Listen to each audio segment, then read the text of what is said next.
నమస్కారం Nationalist hub ప్రేక్షకులకు స్వాగతం. ఈరోజు ఒక ప్రత్యేకమైన విశిష్ట అతిథిని నేను ఇంటర్వ్యూ చేయబోతున్నాను. ఇప్పుడు ఆల్రెడీ అయ్యప్ప దీక్షాధారులతోటి ఈ మాసమంతా కూడా దీక్షాధారుల శరణు ఘోషతోటి మార్మోగిపోతోంది తెలుగు రాష్ట్రాల్లో. తెలుగు రాష్ట్రాలు మాత్రమే కాదు, ఈవెన్ తమిళనాట కావచ్చు, మన దక్షిణాది మొత్తం అయ్యప్ప మయంగా మారుతున్న ఈ సందర్భంలో శబరిమల అయ్యప్ప దేవాలయానికి సంబంధించినటువంటి ప్రధాన అర్చకులు, మరి తంతి అంటారు కదా, సో వారు మన తెలుగునాట పర్యటిస్తూ ఉన్నారు. అందులోనూ భాగ్యనగరంలో వారు 2-3 రోజులు ఇక్కడ అనేక పూజా కార్యక్రమాల్లో పాల్గొంటూ ఉన్నారు. ఇది నిజంగా ఇక్కడ అద్భుతమైన కార్యక్రమాలు బొల్లారంలోని అయ్యప్ప దేవాలయంలో జరుగుతూ ఉన్నాయి.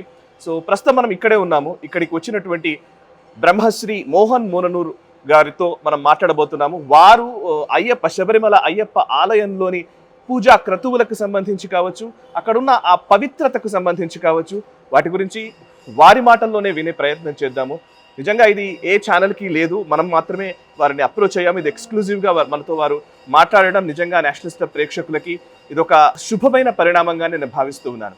అండ్ వారిని అడిగి శబరిమల పవిత్రతకు సంబంధించిన కొన్ని విషయాలు నేను తెలుసుకునే ప్రయత్నం చేస్తాను. నమస్కారం స్వామి. స్వామియే శరణమయ్యప్ప. స్వామి శరణం. స్వామి, these days in recent times Ayyappa Dikshadharis, Ayyappa Diksha has become a bhakti movement. It's almost like a bhakti movement in these recent times. Year on year, there is a huge growth and significant growth is there in Ayyappa Dikshadharis, and people are coming to Ayyappa and taking blessings of Lord Ayyappa.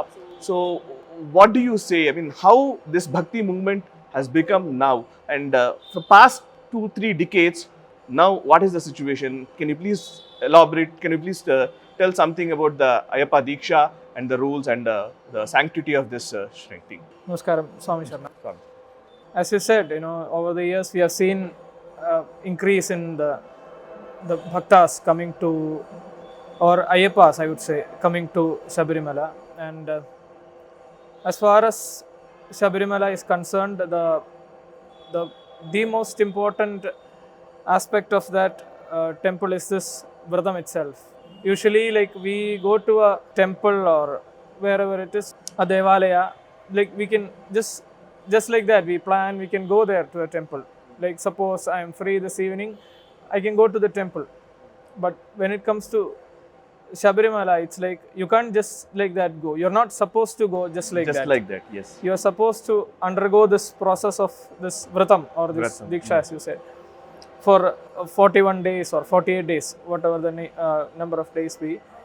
You are supposed to undergo this process, and then only you become eligible to have darshan of Swami. That makes the temple unique. So it is actually a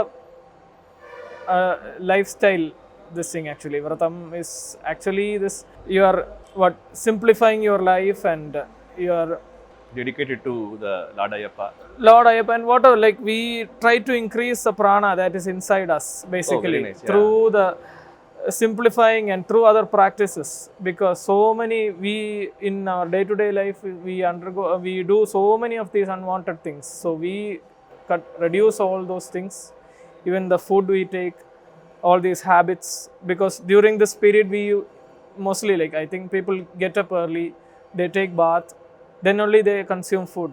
So these things may be something new for most of the people, because they are used to having all these bed coffee and things in early morning. So such things are changed. It's given a change during this period. So the whole lifestyle aspect gets changed. Actually, I would suggest people do all these physical activities, some exercise and some breathing practices, and simplify the life. This minimalist philosophy, it's becoming popular these days. Yes. So we are adopting that same thing. So all these unwanted things we are cutting short, and that whole, so that's how you become Ayyappa. As I said, mentioned earlier, the prana within the system increases during these days. Correct. When we take sattvic food. Correct. When we follow a strict discipline in our life, basically we bring about a discipline in our life, and we do exercises, we do breathing exercises, and we involve in satsangs and kirtan. Kirtan is actually, people have said it's a shortcut to God. Okay. Because you just, that enhancement of this our what you call the consciousness. Yes. Suddenly it takes off, in kirtan, Yes. and especially when you are in this mode of this vratam period, definitely. So that's how. See, suppose we listen to all these other noisy songs, and I'm not degrading them, but it actually takes away the prana that is within the system. But when we involve ourselves in kirtan, it enhances the prana. And even satsang, seva, kirtan, everything, it actually enhances the prana. When we do mantra japa, all these things we do in our life, and its impact will be high. Can you please enlighten us on the prana shakti of the Lord Ayyappa where in Sabarimala, especially in Sabarimala? There are so many Shasta temples are there. 8 Shasta temples are there. Please correct me if I'm wrong. What is the difference between the other temples and the Sabarimala, special Sabarimala shrine? No, there are so many, many, There are so many- Shasta temples. Okay. But Sabarimala, as I said, it's like you can't just go to that temple just like that. You have to undergo this process of vratam. And it has been said that only those who take this vratam are eligible to have his darshan. Because, see, he's like a sannyasi there. Mm. He's in that. Different temples have different power. Lord Shiva, he may be in a fierce form. He may be in a very sitting with Parvati in a very jovial mode. Similarly, Shasta, some temples he may be with his 2 wives. In some temples he may be with his 1 wife and son. Similarly, in Sabarimala, he is in a sannyasi state. It's the same God but different bhavas. That's how in all the temples the bhava of the God may be different. There are so many Shiva temples, but each may be having different forms of Shiva that we don't know. Only when we study the temple we come to know what form that Lord is having there. Similarly, in Sabarimala, he is in the form of a sannyasi or a Naishtika Brahmachari. So we Naishtika also, Brahmacharya. yeah, so that's how, like, we also have to undergo that process. And the whole atmosphere there, it's not just the deity called Shasta, the whole atmosphere there is different energy. So to receive that energy, we need to be in a particular that purity and a particular state of awareness must be there for us. Else it is just like going to another temple and coming back. There won't be any impact on us. So to have an impact, we need to be on a particular state of awareness. And for develop this awareness, we take this vratam for these many days. Is there any specific reason for Ayyappa's posture that is peculiar? I mean, that is very different in terms of like any other gods. I mean, he is the only god who's there in Chinmudra, and we can see only Dakshinamurti Vigraham in Chinmudra. And Yoga Patta, yeah. is there any? Can you please tell us? No, he's sitting in a particular posture. Particular posture, yes. Yes, and that posture it is referred to as Ayyappasana also. Ayyappasana. Yeah, Correct. it has been because It is of right. because he is sitting in that. He's sitting in that. So Ananta Shainam we say no, because Lord Narayana is in that Shainam. So like similarly, it's called Ayyappasana. It is also called Ayyappasana. So upsurge of prana. If you sit in that posture, and he's holding a particular mudra as well. So all these, it actually shows that the prana moving upward. Upward. And not downwards. Okay. That's the specialty of that mudra in short. I don't want to ask any controversial questions, but I just want to understand few things about the shrine, Sabarimala shrine. In these days, we have seen a lot of political issues are there. What were your, as a priest of Sabarimala shrine, what were your thoughts, what were your state of mind at the time of the controversy happening in 2018 and 2019? How did you feel? And I mean, can you please tell us to the Bhaktas, to Ayyappas, any message in terms of like these controversies and all? See, most of the time, when something comes up, people just unnecessarily go on reacting. Yes, true. So instead of that, as a bhakta, let's just not involve in all these things and spoil our state of mind. And we only have very limited time in this planet.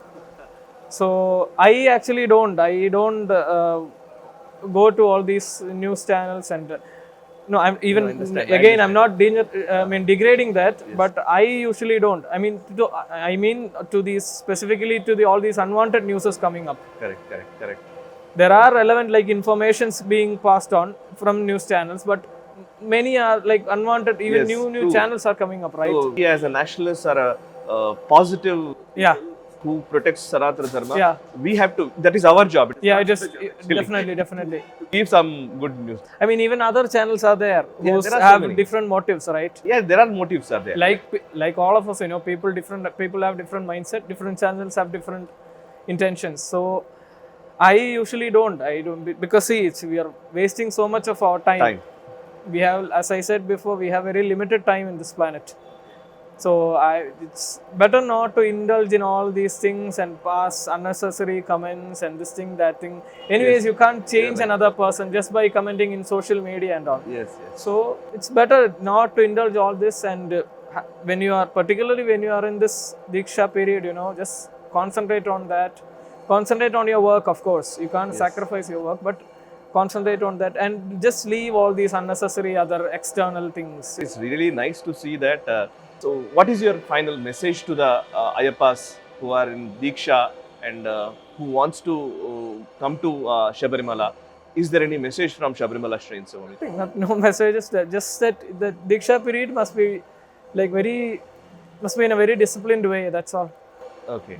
As far as, because it's not about taking selfies and photograph and showing people that you are in a Diksha, this thing, that thing and all. It is about that inner this thing, whatever you get there. So concentrate on that. This period is a period to go inwards into yourself and correct your faults and refine yourself. This is a very good opportunity to refine ourselves. We have all accumulated so many garbages from outside and inside. So this is a period to clean all those things and refine ourselves. Okay. So take it in that opportunity. I mean, take it as an opportunity for that. Okay. Thank you very much for giving an opportunity in your busy schedule, Swami. No problem. Because you came here for some pujas and all. 3 days tour. In that, you have given for some time for Nationalist Hub viewers. Really, we are privileged to have you in this interview, sir. Thank you very much. Thank you so much. Thank you, Ji. Swami Sharanam. Swami Sharanam. Hari Om. చూసారు కదా, ఇది స్వామి గారితో మన ప్రత్యేక చర్చ. వారు చాలా busy స్కెడ్యూల్లో ఉన్నారు. హైదరాబాద్కు వచ్చిన 2-3 రోజులే వారి ఉన్న పర్యటన ఉంది. 2-3 రోజుల పర్యటనలో వారు చాలా బిజీగా ఉన్న టైంలో మనకు కొంత టైం ఇచ్చారు. నా పాయింట్ ఏంటంటే యాక్చువల్లీ వారి మాటలు చాలా పొడిగా చాలా తక్కువనే మాట్లాడుతున్నారు. వాళ్ళు లోపలికి వెళ్ళాలి, మీరు లోపలికి వెళ్ళి ఆ అయ్యప్పలాగా మీరు మారాలి దీక్షాధారులు, అప్పుడే మీరు అనుకున్నది మీరు నెరవేరుతుంది అన్నట్టుగా వారు చెప్తున్నారు. మన దీక్షా సమయాన్ని వృధా చేయొద్దు అనేదే వారి మెసేజ్. నా పాయింట్ ఒకటే ఒక అంశం ఏంటంటే, వారు చెప్పిన మాటల్లోని ఆ తీక్ష్ణతని మనం తీసుకుందాము. యాక్చువల్లీ వారి దర్శనం కూడా మనకు చాలా ఇంపార్టెంట్, ఎందుకంటే అయ్యప్పనే ఇక్కడికి వచ్చినట్టుగా మనం భావించాలి. సో ఆ దర్శనం చేసుకుందాం మనము. ప్రేక్షకులందరూ కూడా ఈ వీడియోని ఎక్కువ మందికి చేరవేసే ప్రయత్నం చేయండి. Thank you very much. స్వామియే శరణమయ్యప్ప. ఈ వీడియో మీకు నచ్చినట్టయితే లైక్ చేయండి, 10 మందికి షేర్ చేయండి. అలాగే కామెంట్ల రూపంలో మీ అభిప్రాయాలను మాతో పంచుకోండి. Nationalist hub group of channels ను సబ్స్క్రైబ్ చేసుకుని తెలుగునాట జాతీయవాద జర్నలిజాన్ని ప్రోత్సహించండి. ఈ వీడియో కింద ఉన్న బెల్ ఐకాన్ పై క్లిక్ చేయడం మర్చిపోవద్దు.